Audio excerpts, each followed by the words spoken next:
We're going to go ahead and do roll call. Position 1 is vacant. Position 2, Denise. All right, position 3, Natalia. Here. Position 4, Eric. I'm here. Position 5, Tom. He is absent.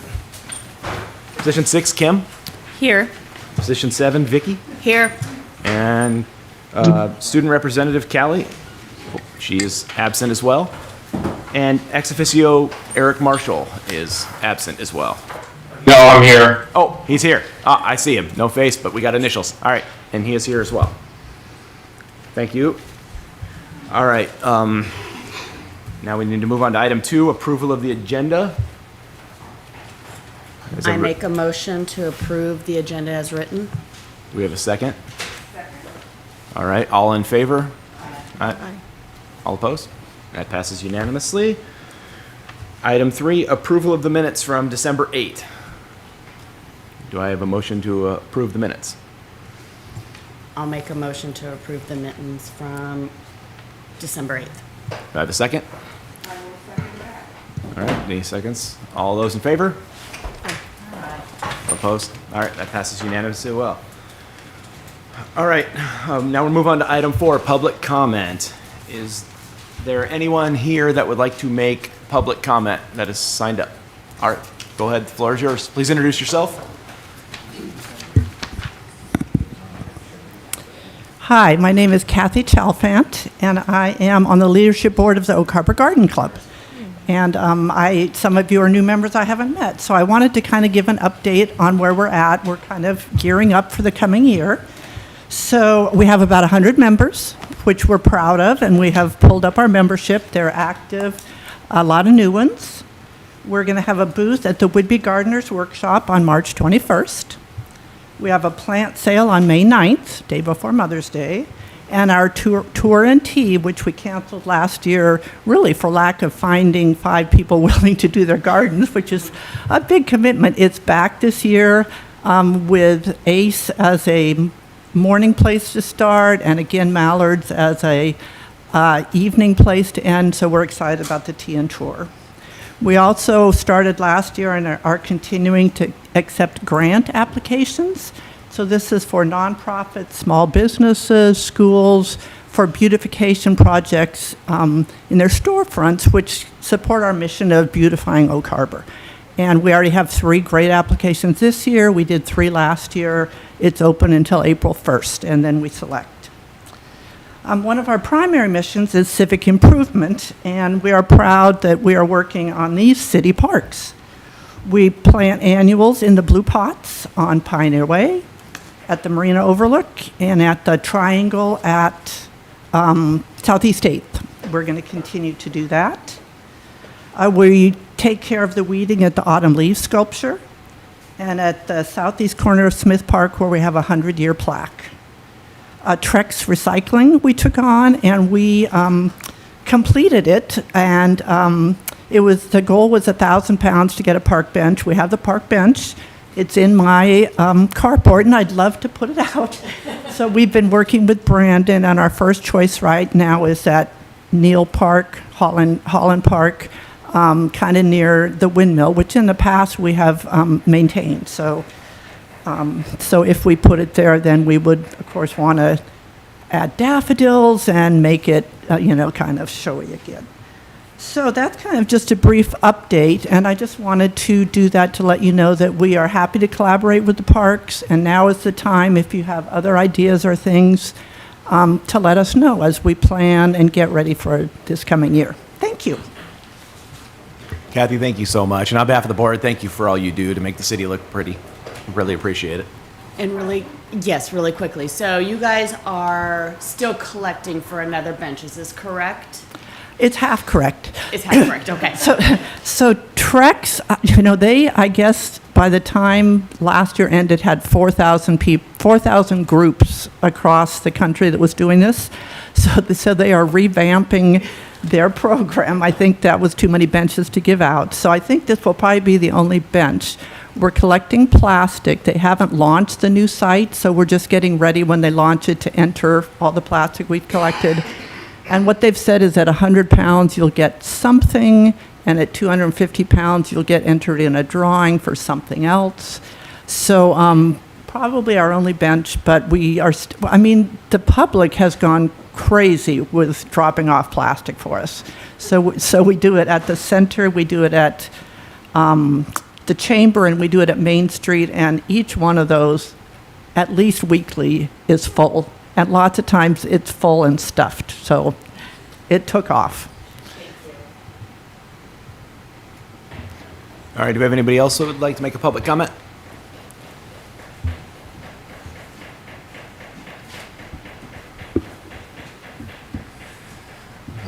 Good morning, members of the Parks and Rec Advisory Committee Board. My name is Barry Matson. I was born here at Whidbey General Hospital, graduate of Oak Harbor High School, and left to attend the University of Washington. My family and I moved back in 2021, and we live off Crescent Harbor Road in Oak Harbor, Washington.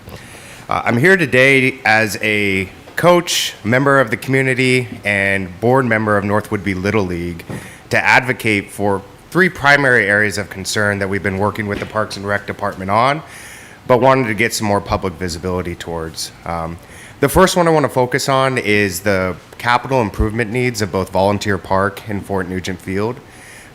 We recognize that those fields are owned by the school district, but leased by the city to the leagues that use them. However, it's been several years since there's been any capital improvements down there, recognizing that there's probably some politics involved between what can be done with city funds and what can be done with school district funds. But the fact of the matter is we have kids playing on them and there are safety concerns. Now, the Parks Department has taken some time and we are working with them to put forth some good faith effort to update Volunteer Park. But Fort Nugent Field still has significant issues that need to be addressed. And I know that there's some long-term planning that needs to occur, but we would like to help with that so that we can be on the same page and plan accordingly. The other issue I'd like to bring up is the bathroom use policy that's in the use agreement for the league. Right now, the city has agreed to put a bathroom, a single porta potty at Volunteer Park, a single porta potty at Coochie Park, and then wants the league to pay for the bathrooms at Windjammer. And part of the argument is that Windjammer has bathrooms that are as the Portland Loos, but those are over 300 feet away from the nearest field without visibility for kids that need to use them, and over 600 feet from Field A. So there's really no reasonable expectation that we could send kids to utilize those bathrooms without having an adult volunteer go with them, stopping practice or holding up the games themselves. So that's an issue that we continue to work with on the city to try to find a reasonable solution for. Unfortunately, right now it's come to the league to pay for those bathrooms, and they're quite expensive for a small league like us to supply. In previous years, the city did supply them. It was just last year that we were responsible for paying them. And then the last piece I'd like to talk about is the master fee schedule.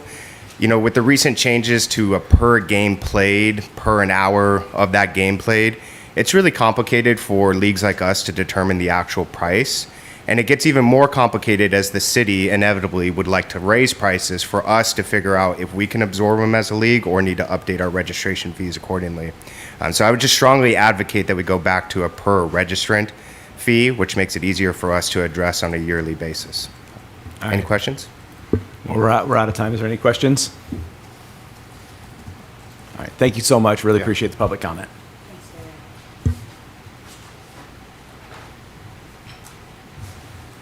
Are there any other public comments? Do we have anything come in, Kim, that we needed to see? There's one for Britt Claire. I'm missing it? No, we got public comments. Okay. Oh, there we go. And you just need to say the name of the. Yeah, we had a public comment from Britt Craner in regards to just advisory committee appointments and nepotism. I encourage everybody on the board here to take a look at that, and we can handle that from there. All right, let's go ahead and move on to our discussion items then. Number 5. First item on the agenda is to reappoint Callie Boyer as the Parks and Recreation Advisory Commission student representative starting from September 25 to August 2026. I think we just need to go ahead and make a motion for that and then go ahead and do that. She's a non-voting member, so she doesn't need to be here. She's already expressed that she would like to to continue and be reappointed.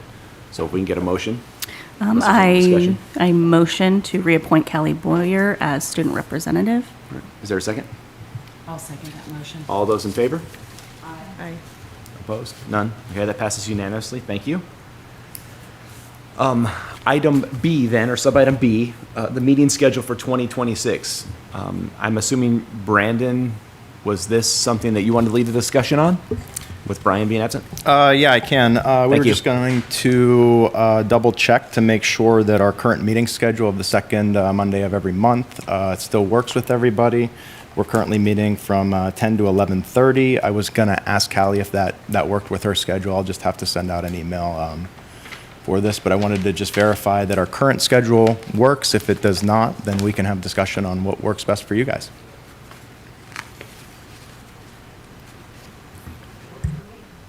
Is anybody opposed to the current schedule as it is? No. Okay. Then do we need to make a motion to that, or are we just going to continue as is? Okay. Well, let's go ahead and make a motion then to keep it official. Okay, I make a motion to continue on at the current day and time that we are meeting. I second that motion. All right. All those in favor? Aye. Opposed? None. Okay, that passes unanimously again. Let's move on to item C then. We need to elect a commission chair for 2026. So I guess we need to receive nominations then for that in order to handle that. I nominate Eric Dupinski. You said my name incorrectly, so that's not. Don't forget the Z. Don't be afraid. Everybody does it.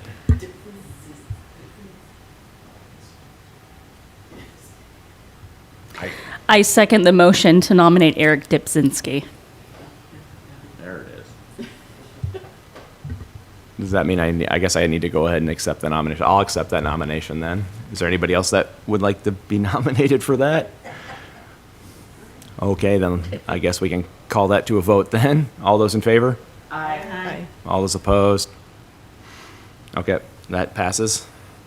Let's move on to item D then. We need a vice chair for 2026. Are there any nominations for a vice chair?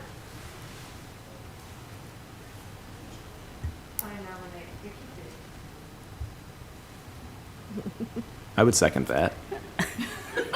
I second that. Kim seconded that. I'll accept that. Okay. Is there anybody else that would like to receive a nomination? Okay, then let's go ahead and put that to a vote. All those in favor of Vicky as vice chair? Aye. All those opposed? Okay. Congratulations, Vicky. Thank you. Congratulations to you, sir. All right, Brandon, we're going to kick it back to you for item E then, for property and equipment yearly inventory review. Okay. So we do internally, sorry, I'm trying to share my screen here.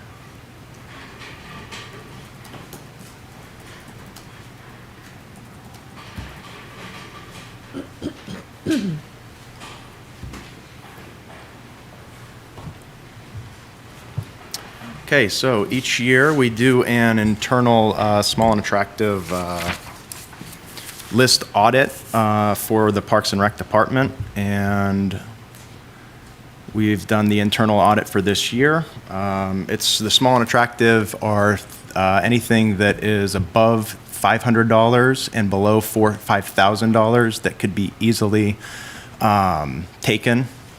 So that's the small and attractive part. So we've got some Honda generators, we've got some weed eaters, and chainsaws are the main things. There's some still batteries, some Milwaukee stuff on here, but this is just really just a check to make sure that we have everything. Most of it's located in the parks cage.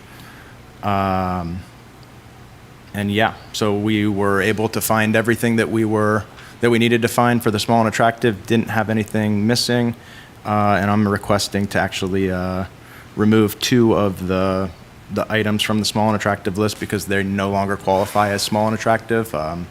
They were smaller items that were put onto something bigger that now make them not small and attractive. So that is the review for that do we have any questions? The two items that are lined in red that said Hank Needham was the custodian, is there some illumination on that?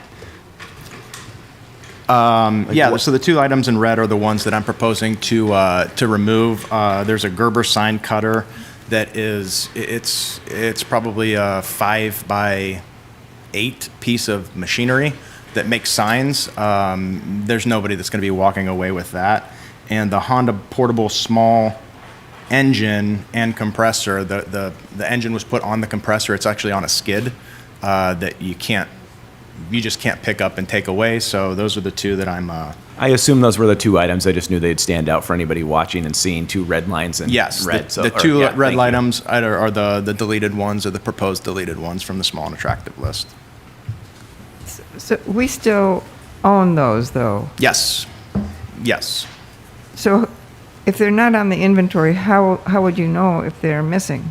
They would get into a different inventory. It's no longer considered small and attractive. It would be minor equipment, I believe, is that next category up from 500 to 5,000. And then if you're above 5,000, I believe it's the minor equipment is that next category that it would go into. Thank you. Thanks, Brandon. Is there anything else on item E, or are you ready to move on to F? No, I'm ready if we don't have any more questions.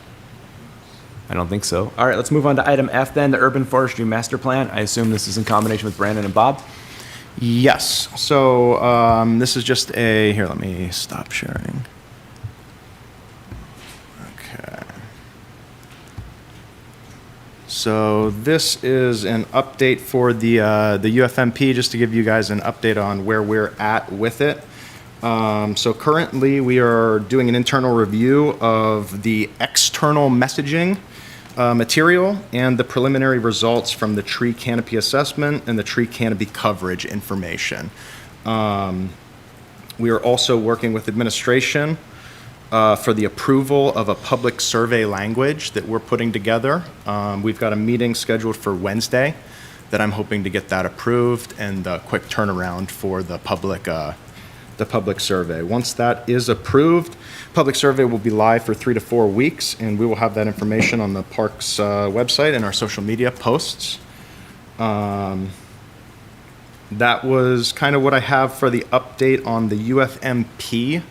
And then I had another section for Freedom Park, which was in conjunction with the UFMP. Do we have any questions of the actual the UFMP review and the external questions? Anything that we're doing for that? After your Wednesday meeting and some of this data gets compiled, can we get some of that kicked out via email to the commission here? That way we can review it, so we Of just course, can yes, familiarize. that will be the next I know we've step. discussed some of this in the past, and it's kind of, often things get put to the side, and so in order to bring it back to top of mind, I think that'd be incredibly helpful. Of course. Thanks, Brandon.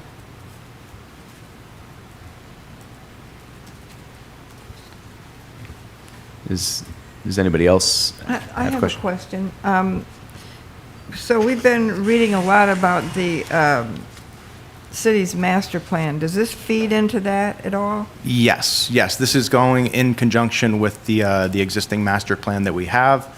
All of the current policies and codes and everything that we've got currently are being put into this new one with some suggestions on revisions.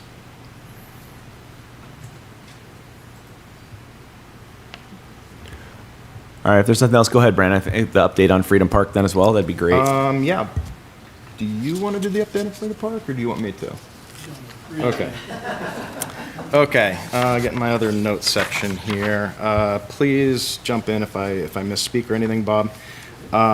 So, Freedom Park is the 75-acre property that we have that we are trying to convert into walking trails and the disc golf course. So current statistics that we've put together are the disc golf holes are approximately 40% of them are just ready for Eric Dipsinski and the cleanup crew to come back and take a look at those and basically do a final look through, tweak any minor trees that we have in sight lines for the disc golf play, and any small debris cleanup that they think is necessary. and then those are ready to go. Every portion of the southern half of the 11 holes, the southern half is 11 holes, the northern half is 7 holes. So the entire portion of the southern half has the perimeter trail built in. That's a 6-foot wide walking trail. There's still a couple improvements that we need, trail improvements that we would like to do along that trail, adding chip and some other things. But for all intents and purposes, that is ready to go right now. It could be opened if we needed it to be. We're also currently installing single track trails, so we have a perimeter trail around the outside, and we're trying to put single track, we're calling them single track, but they'll be anywhere from a true single track to about a 3-foot walking trail width apart, and we're busting those through to add more walking trails to the current trails that we have. The northern half, Eric Dipsinski's got it all flagged, and we are establishing access trails to the different holes within there. What we've been doing is maintaining an original access trail and working off of that access trail to open up the whatever that hole may be, whether it's 30-foot hole, wide hole, or a 60-foot wide hole. We're using that as the starting point, and then we're working off of there. We've roughed in the perimeter trail up at the north end as well, but it's going to need another day or two of work before we would feel comfortable opening it up. I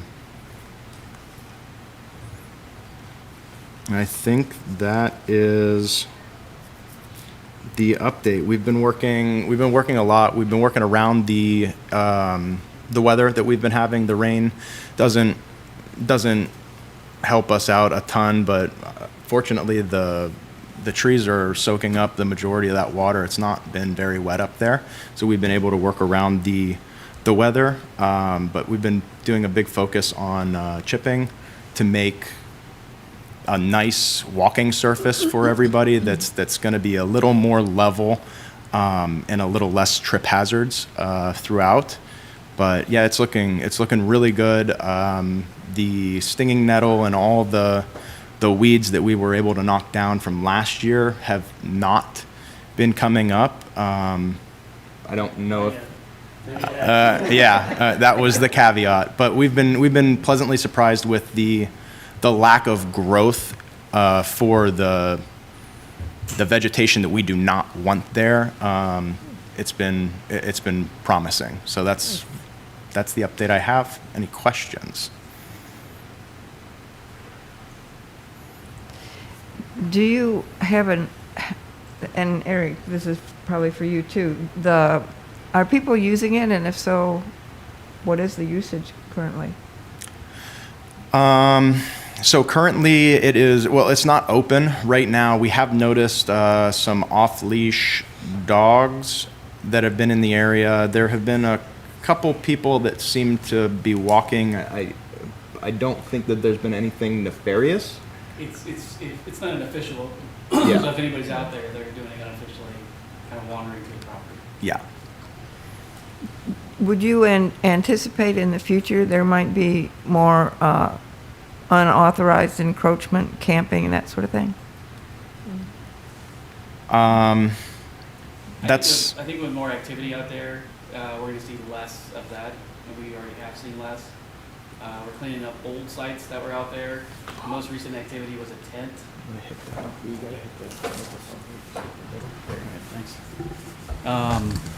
The last activity you saw out there was a tent that we reported to PD. They flagged it, and it's gone now. Could have been some kids camping out there.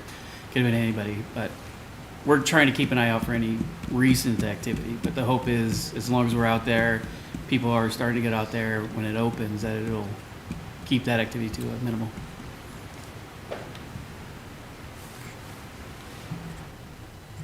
Do you know, is there going to be another, I know that you had like Freedom Trail walking tours type thing. Are those going to happen again soon? Yeah, we actually have one planned for May 30th. It was in the activity guide, the Parks and Rec activity guide. So It's an arborist walk for those of you who don't know. Goes about an hour. We just kind of meander through the property, answer questions, and enjoy the day. And just as by way of comment, I think it needs said, and for those that aren't present and are watching online, is that what Bob and the team are doing out there is incredibly respectful and tasteful to the property and the health of the trees and the forest. Yeah, vegetation gets removed, but it's actually being done for like the enrichment of the property. And so when stuff has to be taken down, it's done really mindfully with a lot of skill. This is not just simply going through and just mowing stuff over and getting it out of the way. This is not, just thoughtless plowing through a forest and just seeing whatever happens. It's done with a lot of thought and care to making sure canopy is maintained, making sure the right vegetation is there, making sure the trees that have the highest value are maintained, and using a hierarchy to understand what vegetation is going to be there to create a really healthy and vibrant forest that will take a property that frankly was destroyed 30 plus years ago and bringing it back into good health. And there's, there's going to be a lot of work still with blackberries. That's always the case when a property has the logging activity that it had years ago. But the amount of work that they have done in order to remove so much of that and create something that was really not very attractive into something that's becoming really amazingly beautiful is phenomenal. And the whole team should be credited for that. And I can't wait to get people out there to see. You won't know so much of the blood that they put out there and sweat and everything to get rid of that stuff. But when you enjoy it, understand that it was a tangle and a mess until the team went in there and really put in the work and the thought and the care to make that happen.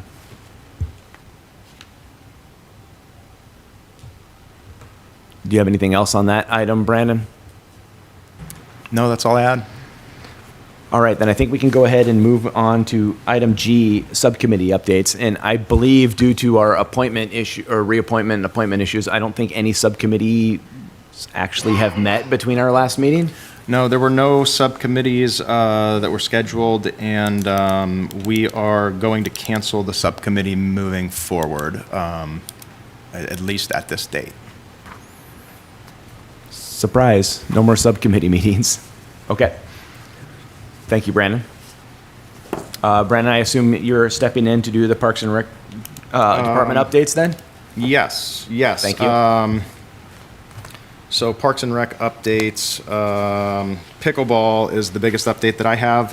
We will be bringing the pickleball motion, the two motions, to council for their consideration tomorrow. And that was the forecourt. That was the forecourt at Sumner and or the two court at Fort Nugent, with a low impact being the biggest thing that we wanted to see. So we'll be discussing the pickleball with the council meeting. Brian wanted me to just give you a quick update on the biennial budget. I was going to throw that over to Dave on timing for whenever that is going to happen for this year, so we can start thinking about having those discussions around budgeting. Okay, good morning, Dave Goldman, Finance Director and Deputy City Administrator. So the budget process, we went over this a little bit at the council retreat last month, but just to give you an overview, it did kick off technically at the council retreat. They provided some overall visions and goals and objectives for us to follow when we're putting the budget together for them. So that was the kickoff. From now until August, we'll be doing financial primers to educate the council, particularly the newer members of council, as to the different aspects of budgeting and public finance. In the past, I would go and do these 1 hour primers, and it was just like, after like 5 minutes, everybody's just looking down at their phone. You're just bored, I'm not the best performer. So instead, what we did was we're beginning to break down the concepts into like 5-6 minute videos, and we're posting them online. You can go to the website under finance, go to Let's Talk Finance, and you'll start to see what we're building. We'll be building that up over the next few months.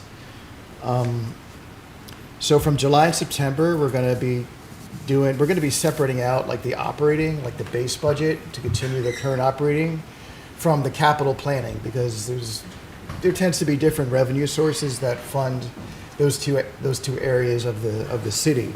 So in July through September, we're going to be really, as a team, as all the departments come together internally, we're going to be putting together our capital plan. So, our capital plan is 6 years. It's like a 6-year capital plan. The first 2 years of the plan are what's in the biennial budget, because that's it's a biennial budget, a 2-year budget. The outer 4 years are more kind of like planning for the future.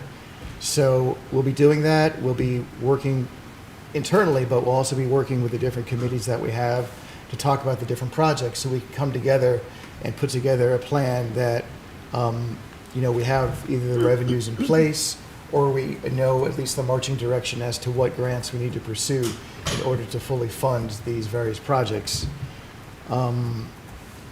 So in September, we do a mid-year financial status update where we talk about the preliminary look at the previous year, 2025, because usually around September, October, that's when like the audit starts. So we won't have audited financials, but we'll have like what we submitted to the auditors, so preliminary financials, talk about how the fund balances and the revenues expenditures were for the previous year. We're also going to give a mid-year revenue update there as well. So we'll show like how we're doing mid-year 26 for property taxes, sales taxes, and all that.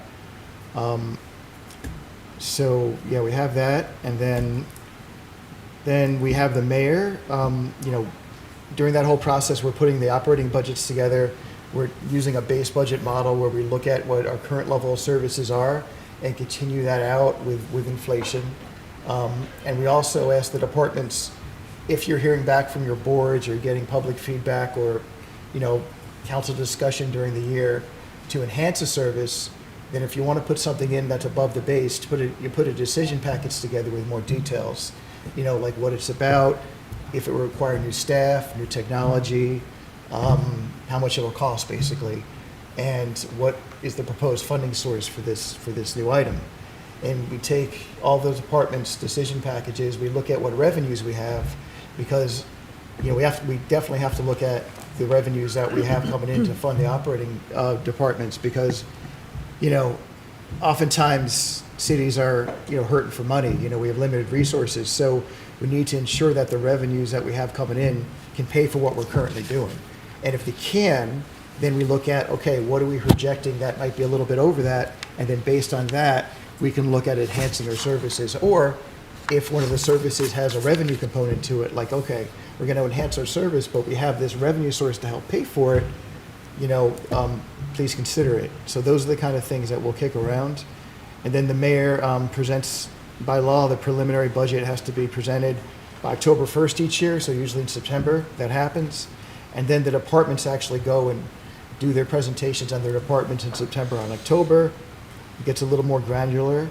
And then by November 2nd, the mayor has to file the final preliminary budget to council, and then that working draft becomes public record, and then it goes to the council to provide feedback to us. There's 3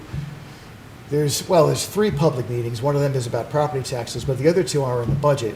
And those public hearings are when the council discusses the budget, and the public can provide, official feedback to the record on the budget. We also have workshops as well. And by final, we have to have the final adoption hearing by December 1st of each year per law. That meeting could be extended. I've seen cities extend that out a few weeks, but you cannot extend it past the end of the year because this new budget takes effect January 1st. So usually it gets adopted, late November, and then we are able to prepare the system and get everything ready to go for January 1st. So that's really, that's the main process. That's what we're looking at for this biennial. You have any questions? I have a question.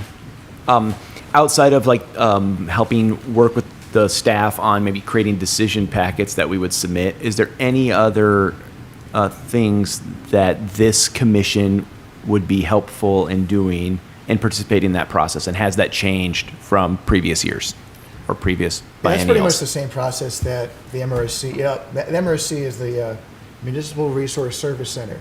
They're the official place where cities go to get the guidelines from the state law and what to follow. But that's what we and pretty much all cities I've ever worked for follow in Washington State. So the process is pretty much that. Unless they change the process per state law, that's what we'll be following. As far as the input goes, what the input you provided this committee meeting is important. All committees, we have various committees and boards throughout the city, commissions and so on. That's whatever you say, staff takes notes, we put that together, and then we provide the feedback during the processes. You could also talk to your city council members as well. You have the feedback through staff, and of course that visioning session, that main visioning session through the retreat, and any follow-up sessions during the council workshops are going to be important too, because we have to follow the city council. They're the ultimate decision makers. We have to follow their ultimate decision when it comes to the budget, because they're the ones who have to approve it. There's something in there they don't want, and they didn't talk about, and it's in there, and it's taking resources away from something that they decided they want in there based on their public feedback and their input. Then they could just. Councils have the ultimate decision. They can continue the meeting on until it gets revised to the way they're comfortable with. I've seen that happen in a few cities. Not really here, but other cities I've seen it kind of drag on a bit. So. All right, thank you. Hey, Brandon, to that end, is there any timeline for rescheduling the meeting that we were intended to have in January with City Council? The one that we were supposed to have in January with City Council, yes, we can reschedule that. When would you guys like to reschedule that meeting? Well, the reason that we scheduled it in January was because we felt that there was some sense of urgency in regards to the master plan and a lot of the planning things that are underway and in various levels of process. I'm not sure what the sense of urgency is now. I still think it would be in the best interest for both parties to try to get something on the books if we can before the quarter is up, or if not, the first part of quarter two, so that we can maybe streamline some of our initiatives and work to make the best use of everybody's time, in order that we can also provide good information to City Council as we make decisions and work towards budgeting. I could ask them. Okay, I will ask administration on when the best time to do that, but fastest sounds like the best, so I will try to get that scheduled for the fastest that we can with City Council. Also, I'm wondering if Councilmember Marshall maybe has any input on that as well, being ex officio and thinking maybe when that might be most strategic. Would this be at at the Parks and Rec Commission or during a city council meeting? Originally, I think we were trying to coordinate a separate workshop, so it was it was an additional meeting to the ones regularly scheduled. Then no, I don't have any input on that, other than, I'll just say personally, we're kind of getting bogged down right now with meetings. We added an additional workshop once a month. And so now we've got three, with this meeting occurring during the day, we've got 3 meetings a month now that require, at least for me personally, to have to miss work, right, for it. So,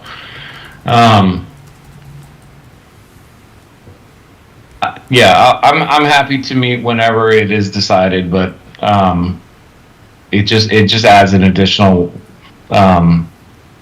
complication, I suppose, in scheduling. But I'll defer to whatever the rest of the council does and whatever staff arranges. Well, I think we could find some flexibility on time as well, if that would make it more convenient.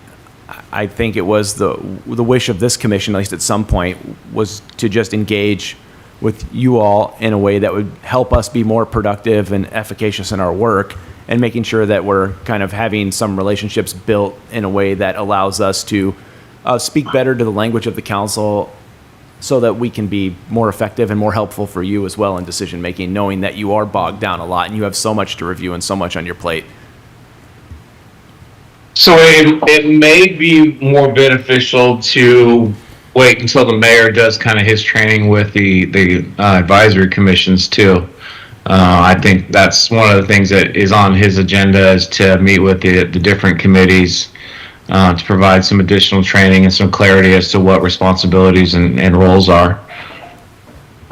All right, that sounds like a good idea. And then I guess maybe that's where we need to focus our energy. Brandon is seeing when that's going to happen, and then start with the mayor and then work to having a workshop with the city council afterwards.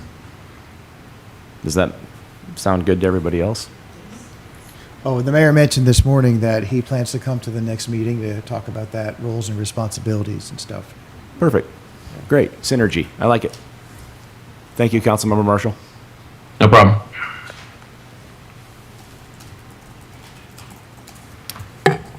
And then the other update that I had was just the activity guide. The new activity guide is underway. Craig said the first draft should be coming out soon. We'll shoot those out to you guys via email for your review, just like we did last season. And we are hoping to get the activity guide out for somewhere between April 20th, April 24th. That's the goal right now. Thank you. Brandon, is there anything else before we move on to the next agenda item? That's all I had. All right, then let's go ahead and move on to number 6, member comments. Is there anyone on the commission that would like to make a comment? I have a comment. The reason I asked about Freedom Park is the Scenic Heights continues to have a problem with the human and natural environment interface. And the way that the human camping has been solved is to gradually increase the amount of natural vegetation and unnatural, blackberry, let's face it, making it open with grass is very lovely for me as a human, but for the Virginia rail and the otter, not so much. So I'm hoping that the Parks and Recreation Commission can begin to develop a plan or a policy that could be implemented across all of our parks and trails. And it would take some research. How do we deal with this human encroachment without sacrificing the natural environment that people have come for? Thanks, Denise. Are there any other member comments? Eric, if I may. Yeah, go ahead. Please. Yeah, so I just wanted to apologize to all those commission members whose appointment or reappointment was delayed. I want to address that. That was an unintentional side effect to the discussion that we had. At no point during that discussion did I expect that anybody's reappointment would be delayed.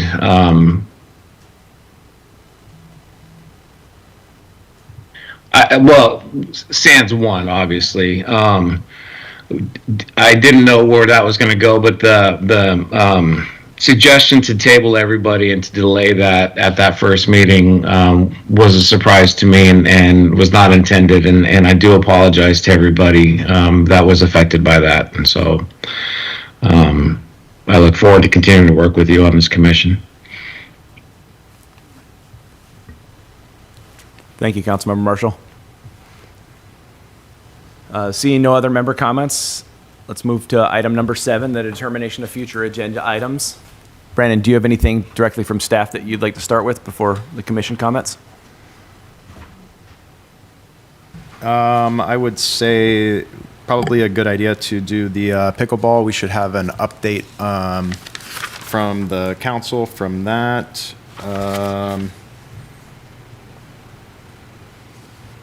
That would be all I recommend at this point.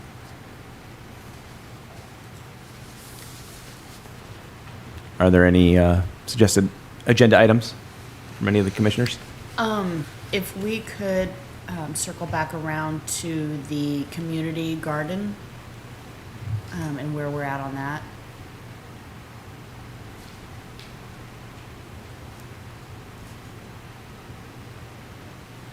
Thank you, Vicky. Is there anything else?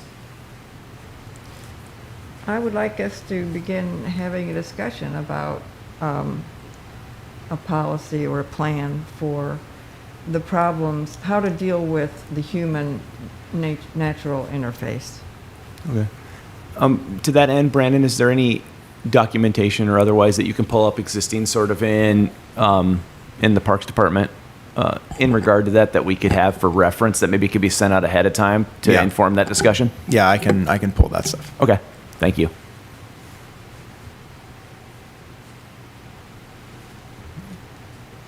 All right, seeing no other items right now, we will correspond as needed if we need to add anything. Our next regular meeting is scheduled for March 9, 2026, 10 to 11:30 as always.